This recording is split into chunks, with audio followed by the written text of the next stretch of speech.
Krāslavas rajonā gada laikā rekonstruētas un sakārtotas 3 Lielā Tēvijas kara karavīru apbedījuma vietas. Šķaunas pagastā nesen atrasta pirms gandrīz 80 gadiem pamesta kāda virsnieka kapa vieta. Tagad to atjauno.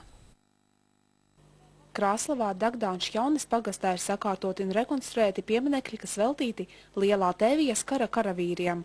Karavīru kapu atjaunošanu uzņēmies Krāslavas rajona iedzīvotājs Aivars Arnicāns, kurš to uzskata par savu pienākumu, jo pats bijis dienestā Afganistānā. Visi karavīri ir devuši zvērestu, kuru viņi ir godam izpildījuši. Un tāpēc arī, kā sakās, es uzskatu, ka jebkuras puses karojošs karavīrs, kurš gājis bojā, viņš ir pelnījis cieņu un ar godu būt apbedīts. Viņam tas nav algotais darbs, bet viņš pēc savas sirdsapziņas nekur cits tā nezina, kurš šo darbības nav izjutis uz savas, kā saka, uz sevim, jo viņš izgājis Afgana tos ceļus. Nesen tika atrasts zālē aizaudzis un pamests novārtā, nu jau gandrīz 80 gadus, kāda virsnieka kaps.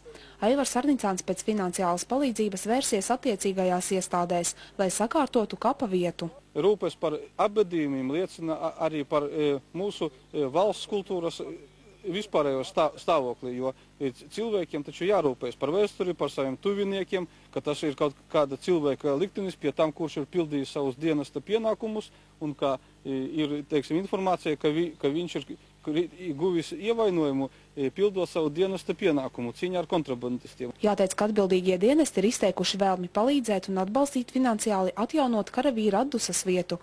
Irīte Ivanova, Andrejs Mažāns, Latgales reģionālā televīzija.